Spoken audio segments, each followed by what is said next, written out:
35 godina Francuska je tragala za jednim ubicom. Bio je identifikovan samo po ožiljcima na svom licu. Policija ga je zvala Legrele, onaj sa ožiljcima. Od ranih 80-ih do kasnih 90-ih počinio je 5 ubistava i iskoristio više od 20 žrtava.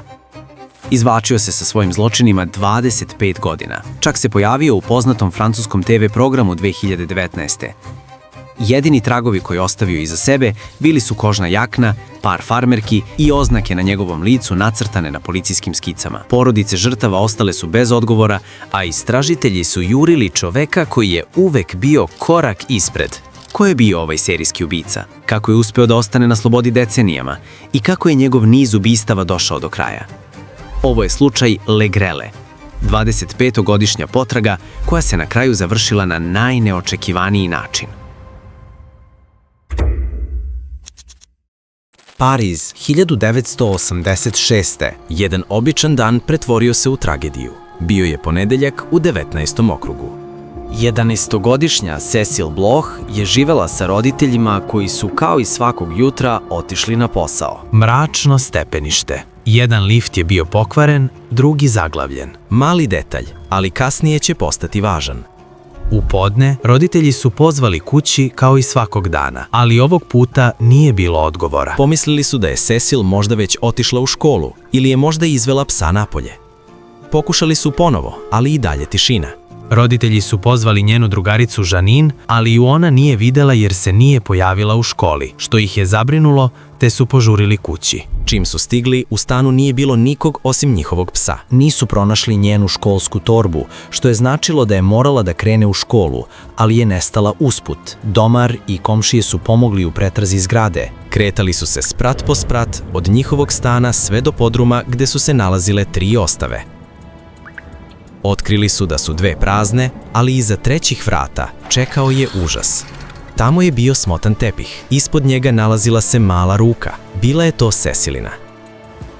Bila je zlostavljana, ubijena i bačena u smeće. Zločin je potresao Francusku. Ko je mogao da učini tako nešto? Svedoci su pamtili samo delove. Učtiv čovek, kožna jakna, farmerke i ožiljci na licu. Od tog dana zvali su ga Legrele, čovek sa ožiljcima. Davne 1986. kada je Cecile ubijena, policija nije imala skoro ništa. Nije bilo DNK rezultata jer DNK tehnologija još nije postojala. Samo sitni tragovi. Slučaj Cecile je zamro bez pravih dokaza i bez zvaničnih izjava. Nalazimo se pred mestom zločina i ubicom koji je jedan korak ispred. Priča o čoveku u kožnoj jakni tu se nije završila. To je bio tek početak.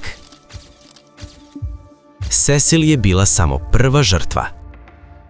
7. aprila 1986. u Place de Venesi, gde 8-godišnja Sara živi. Kao i svakog jutra, Sara je izašla iz stana u školu u 8:15 ujutru. Ušla je u lift. Ovog puta neko je bio unutra. Obrijan muškarac u kožnoj jakni i farmerkama. Lice mu je bilo obeleženo sitnim ožiljcima. Vrata lifta su se zatvorila i u tišini se spustio sa devojčicom. Iznenada, jednim pokretom, odvukao je Saru u podrum gde je bilo mračno. Muškarac je vezao Saru za dušek i obmotao joj kanap oko vrata dok se borila za vazduh. Dok ju je napadao, koraci su odjeknuli zgradom. Neko je dolazio. Muškarac je panično pobegao sa mesta događaja. Sara je ustala i teturajući se popela u stepenice, gušeći se prestravljena i srušila se u majčin zagrljaj. Kao i uvek, policija se suočava sa veoma proračunatim kriminalcem. Isti opis, čovek sa ožiljcima koji nosi farmerke i kožnu jaknu. Legrele nije dugo čekao da eskalira. 3 dana kasnije, 11-godišnja Natali bila je njegova sledeća meta. Natali je otišla u kupovinu sa majkom. Setila se da ju je potreban digitron za školu, ali nisu poneli dovoljno novca, zato je morala sama da se vrati kući. Ušla je u lift i tamo je bio on. Pritisnula je dugme za 6. sprat, on je pritisnuo za 3. Kada su se vrata otvorila, gurnuo joj je napolje i odvukao pod stepenište. Njegova ruka joj je prekrila usta, gurajući je ka podrumu, ali ponovo koraci. Neko je u blizini i kao dim nestao je. Sa svakim zločinom, Legrele je hranio svoju obsesiju. Svaki zločin je postajao proba za sledeći, svaki nasilniji. Žrtva ovog puta bio je Simon, 14-godišnjak koji je živeo u 11. okrugu Pariza. Slavio je rođendan sa prijateljima u porodičnom stanu. Neko je pozvonio. Bio je to muškarac koji se pretvarao da je komšija tražeći da stišaju buku. Čim je Simon otvorio vrata, muškarac ga je savladao i sve prisutne vezao. Ostatak je previše brutalan da bi se opisao. Grad Pariz se još nije ni oporavio od tog zločina, a Legrele je ponovo udario, samo nekoliko ulica dalje gde je živela porodica Politi. Godina 1987. Gil i Sylvie Politi bili su tipični vredni roditelji srednje klase. Da bi dobili pomoć oko čuvanja bebe, zaposlili su 20-godišnju Irmgard Miller kao babysitterku. Jedne večeri, supruga se vratila kući i zatekla strašan prizor. 38-godišnji Gil Politi i Irmgard Miller su bili mrtvi. Ne samo mrtvi, već ubijeni. I ponovo, bio je to Legrele. Jedno po jedno, ubistva su se nizala. Svako brutalnije od prethodnog. Osim posljednja dva ubistva, žrtve su imale gotovo isti profil. Maloletne bele devojčice. Ono što je počelo kao izolovani incident, ubrzo se pretvorio u niz ubistava. Tokom svih tih godina, negde u Parizu, Legrele je i dalje planirao svoje sledeće ubistvo. Između 1986. i 1988. desilo su se 3 ubistva i 6 napada.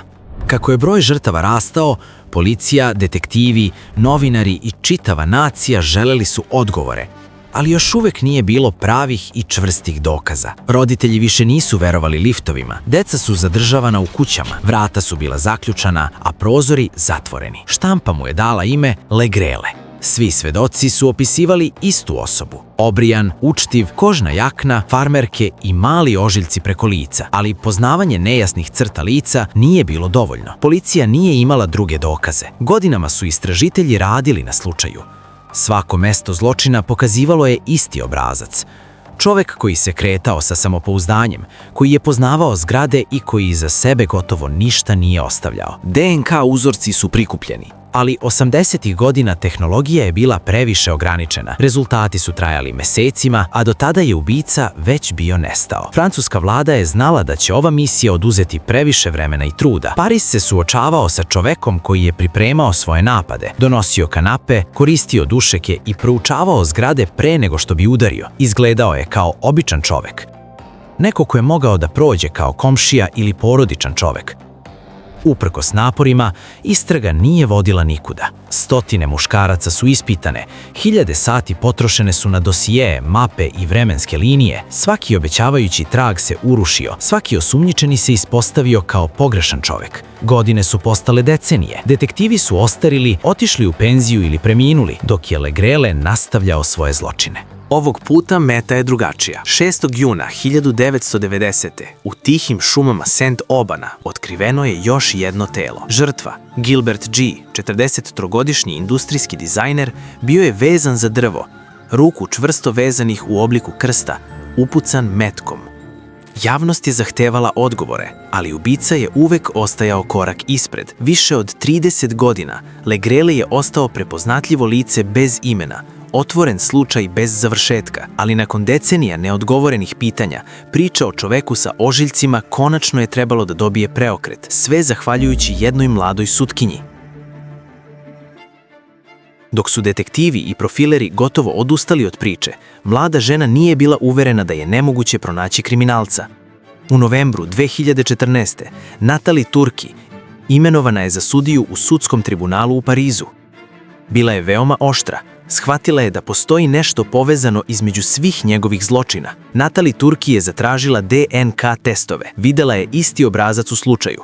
Svedoci i žrtve često su govorili da je ubica izgledao i ponašao se kao policajac, neko koji je poznavao pravila i čak se pretvarao da je deo bezbednosnih službi. Balistička analiza je kasnije pokazala da je jedno od ubistava počinjeno pištoljem MAC-50, oružjem koje koristi određeni sektor policije. Mesta zločina su takođe ukazivala na disciplinovanog čoveka. Do 2014. DNK tehnologija se dovoljno unapredila da može da testira stare tragove. Zato je Natali naredila stotinama bivših žandarma koji su radili u Parizu tokom 80. i 90. da daju svoj DNK. Ponovo je otvorila slučaj i vratila se lovu na Legrelea. U septembru 2021. zvaničan poziv je poslat François Verovu. On još nije bio osumnjičen. Nekoliko nedelja kasnije rezultati su stigli. DNK François Verova se savršeno poklapao sa DNK Legrelea. François Verov je bio policajac od kasnih 80-ih do kasnih 90-ih. Čim je tribunal zahtevao da dođe na hitno ispitivanje, nestao je iz svoje kuće. Nakon što se nedelju dana nije javljao, njegova porodica je pokrenula lokalnu potragu. Pronađen je mrtav nakon što je izvršio samoubistvo u iznajmljenoj kući. Pored njega je bila poruka potpuno priznanje.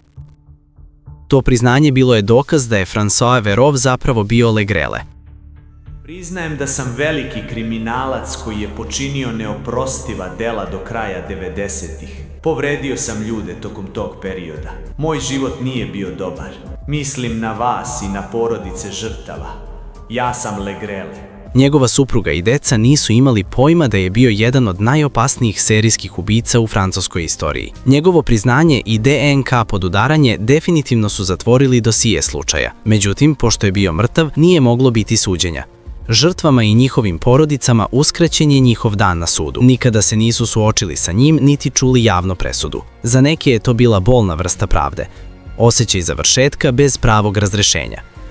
Za druge, samo saznanje njegovog pravog imena i rešavanje misterije bilo je dovoljno. Pretpostavljam da je u ovom trenutku pravo pitanje zašto je to uradio.